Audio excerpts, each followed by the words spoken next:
Ciao, bonjour à tous. Euh, J'espère que ça va, que vous allez bien, que tout le monde va bien.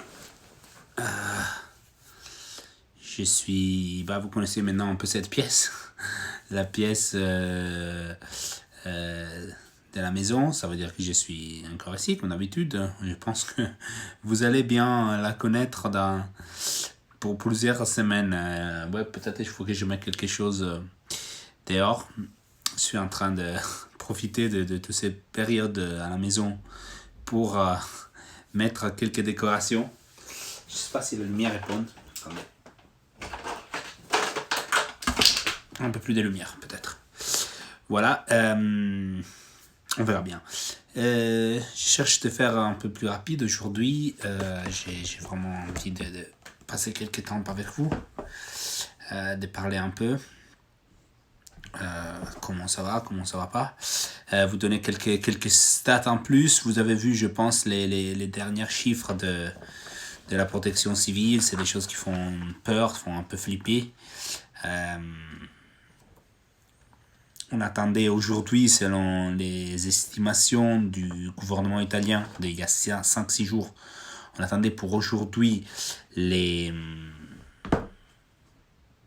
pics. Aujourd'hui ou demain, on va voir. Ça continue à grandir. On est sur les 10-15% de croissance. Donc c'est toujours mieux que quand ça grandissait des 30% au début. Mais bien sûr, il faut voir qu'est-ce que va se passer dans les prochains jours, dans les prochaines semaines. J'ai l'impression qu'on doit parler encore des semaines avant des jours. C'est pas un hasard qu'en Italie, où on attendait à la fin du premier lockdown au 3 avril, on pense de prolonger bien sûr les écoles, pour vous dire, devaient reprendre après les 3 avril. Aujourd'hui, il n'y a aucun espoir de reprendre les écoles sur ces périodes-là. On part d'une petite, mais vraiment minimale, je vous dis parce que ça existe, espoir de reprendre les 12, mais sinon on pense pour mai. Voilà. Donc je pense que c'est un peu ça, ce que ça va être un peu les symboles de retour à la normalité. Les écoles, quand nos enfants, vous, si vous êtes encore jeune, vous pourrez rentrer à l'école. Ça va être un peu la situation qui va changer. Alors, je vous donne toujours le compte du jour. Voilà. Parce qu'en Italie, comme en France, je vois, il y a beaucoup de débiles qui ne comprennent pas, qui peut-être comprend, mais s'en branle un peu vraiment de participer activement, c'est-à-dire rester à la maison, à cette guerre pour limiter les comptages. Je vois qu'il y a plein de messages, je vais vous répondre bientôt, et merci pour tous les messages de soutien. Ça fait vraiment plaisir.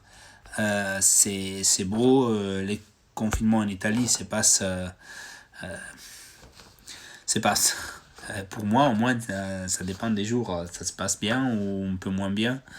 Comme vous savez, on est tous à la maison, on est 3, plus les 2 là, qui s'aiment bien, qui se font les câlins. Toujours à côté, ne participe pas à la situation. Donc, petite stat sur comment en Italie on ne respecte pas vraiment les consignes. En 8 jours, il y a eu 53 000 dénonces pour n'avoir pas respecté les consignes. C'est pas fou. Pour moi, c'est fou. C'est-à-dire, il y a 53 000 personnes qui ont eu envie de payer une amende de 160 € environ pour aller se balader. Aujourd'hui, il y avait un papier sur les quotidiennes, j'ai lu La Repubblica ce matin, qui avait la liste, c'est lui qui devait aller trouver sa copine, et donc il a été fermé par les carabiniers, et donc pour l'armée, et qui donc ont cherché de vérifier s'il allait vraiment trouver la copine. Ils ont appelé la copine, et bon, ça fait 1 an qu'il n'était plus avec elle. Donc mais c'est pas lui les comptes du jour. C'est pas lui les comptes du jour. Il y en a certains qui sont pires. Il y en a un qui est sorti en disant qu'il devait aller jouer au loto, non pas au loto, au loto foot, devait aller parier sur les matchs de foot, sauf que pratiquement il n'y a pas... oui, il y a des matchs de foot, tu peux parier sur les championnats turcs, mais bon, ça ne me semble pas la raison pour sortir de la maison. Jusqu'aujourd'hui, il y a eu 1 200 000 contrôles, 53 000 dénoncés, donc la pourcentage, c'est pas énorme, ça fait espérer. Les max des pourcentages de contrôlés dénoncés, c'est les 15. C'était les 15, donc il y a 3 jours, où les 6% des personnes qui ont été contrôlées ont été trouvées sans une véritable raison pour sortir de la maison. Et voilà, donc ça montre qu'il y a beaucoup des idiots encore chez nous.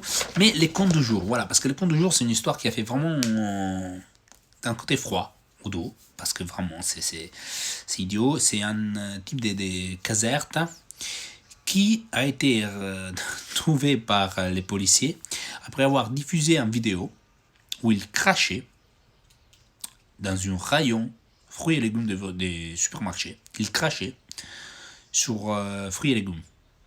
Voilà. Ça, c'est les plus cons du jour. Ben, là, c'est même pas les cons. C'est vraiment... j'espère qu'il va être mis même pas en quarantaine, lui. Je pense qu'ils vont le mettre en prison, pas les 3 mois, mais plus. Parce que là, c'est la plus totale débilité humaine qui partent en vrille. Pour ce qui concerne les images, je ne sais pas si vous avez vu les images que j'ai postées ce matin de Bergame. Écoutez, ça fait vraiment mal, mais la situation est très grave pour ça. Donc, je rentre un peu dans les débats qui fait aussi mon ami Fred Hermel sur Twitter. Restez à la maison si c'est pas nécessaire de sortir. Vous avez besoin de courir. Bah, écoutez, sincèrement, vous serez très très beau et très très en forme également à la reprise de la vie normale, même si vous n'allez pas courir à faire 10 km, 5 km, 50 km. C'est pas les jours de commencer sa préparation pour la marathon de New York aujourd'hui ni demain, parce qu'on ne sait pas quand il y aura la marathon. Donc, s'il vous plaît, restez à la maison. Pour ce qui concerne les pics qui devrait toucher l'Italie, les pics des comptages. Donc, je disais, à un certain moment, le gouvernement, il y a 6 jours, parlait de hier ou aujourd'hui. On va voir. Des autres hypothèses parlent de le 25 mars. Ça, c'est un peu la plus probable aujourd'hui, voire le 15 avril. Bien sûr, si c'est le 25 mars, on aura tout le temps derrière pour peut-être reprendre une vie normale avant mai. Et pourquoi pas reprendre les championnats, mais pour l'instant, on ne sait pas. Vous savez qu'en Italie, il y a une guerre incroyable entre certains clubs qui veulent reprendre les entraînements au plus vite. C'est-à-dire, vu qu'il y a les décrets du gouvernement qui disaient les 3 avril qu'en fin de limitation, s'il n'y aura pas immédiatement un autre décret, il voudrait reprendre les 3. Et il y a d'autres clubs qui disent il faut attendre, il faut reprendre tous ensemble quand il y aura une direction commune entre les syndicats des joueurs, la fédération, la ligue. Donc on arrive à voir quand même des gros têtes décisionnelles dans le foot italien. Une, c'est le président de Lazio Tito qui pousse pour reprendre les entraînements, qui quand même aujourd'hui on a l'impression qu'ils se font plus des soucis de penser à ces affaires qu'aux autres.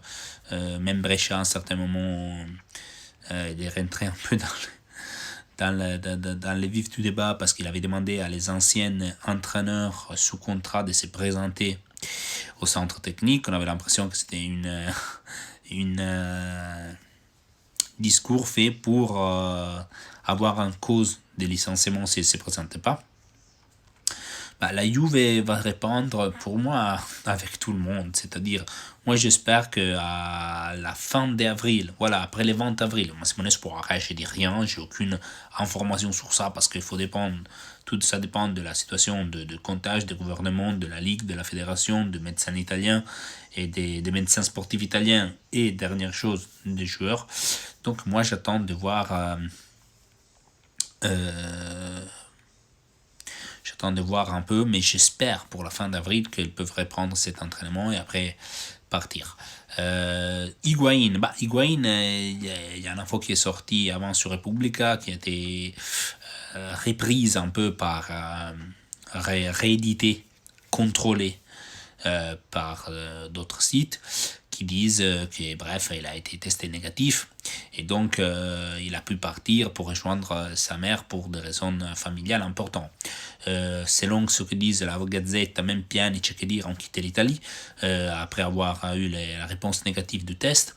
C'est vrai qu'en théorie, si on a été en contact, si on a été testé aussi et c'est négatif, on devrait rester quand même à terminer la quarantaine, selon ce que j'avais lu sur le dispositif du décret du Premier ministre. Après, pour des importantes raisons familiales, c'est possible d'avoir cet discours qui change. Voilà. Il n'y a pas de règle en Italie si le championnat ne se finit pas. On ne sait pas encore, elle doit décider ça. On ne dit pas ça. On n'a jamais vu une situation comme ça, donc on verra. Ouais, Frédéric, j'étais en train de revoir un peu les messages en arrière.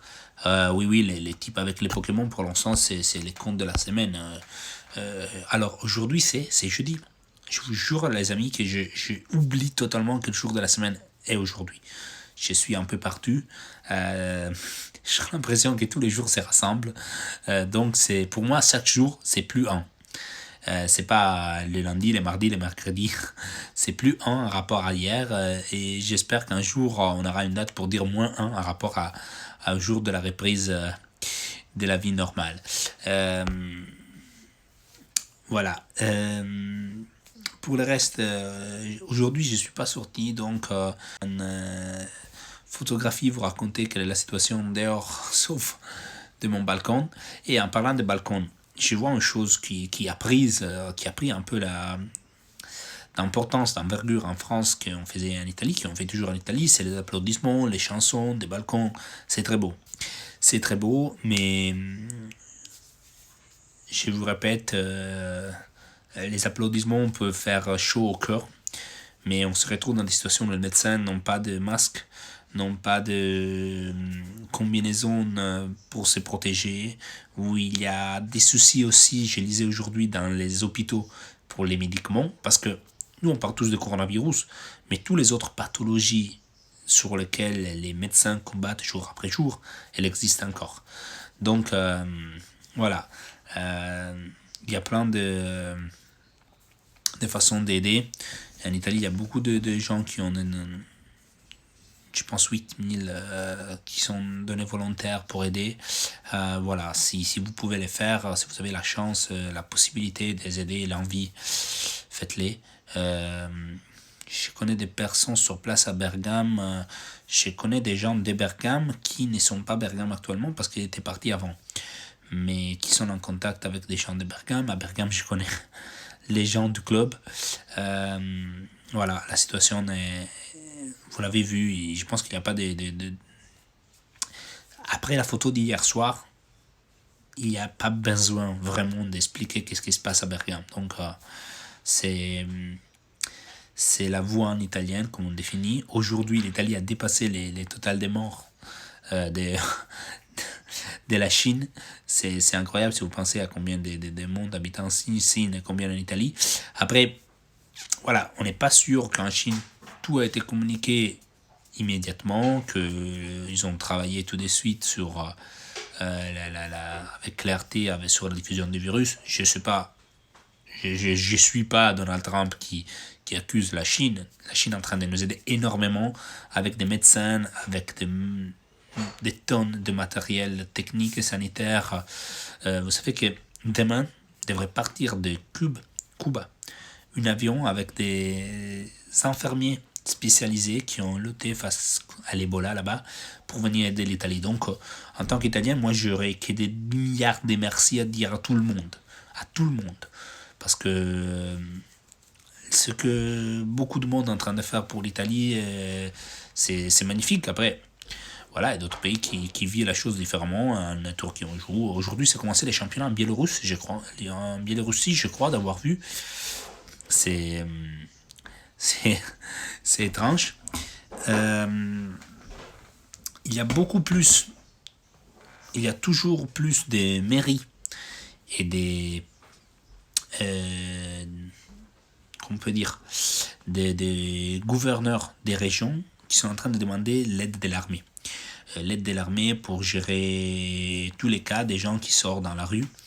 D'un certain côté, moi, j'espère que ça arrivera parce que on voit parfois des images qui sont étranges. Pas dans les centres-villes. Hein. Vous verrez souvent des images dans les centres-villes qui sont vides, c'est vrai. Mais un peu plus en périphérie, en banlieue ou dans les parcs, il y a encore des gens qui vont se balader. C'est pas un hasard que je vous disais, il y a eu 53 000 personnes dénoncées en 8 jours. Donc c'est encore trop. J'ai vu des images aujourd'hui postées sur Twitter par un ami que j'ai retweeté ici les Moulineaux, je crois, à Boulogne, ici peut-être, sur les gens qui marchaient dans la rue comme si c'était rien, à côté du fleuve, voilà. C'est pas parce que les autres le font que c'est bien de faire. Voilà. Pour aujourd'hui, c'est tout. C'est 19h18. La petite dort depuis 2 heures. Je pense qu'elle va se réveiller et faire toute la nuit. C'est-à-dire elle va rester début toute la soirée. Et après, ça va être une nuit un peu compliquée. Je n'ai pas pu vous parler avant. Après, j'ai pris ces moments pour passer un peu de temps avec vous.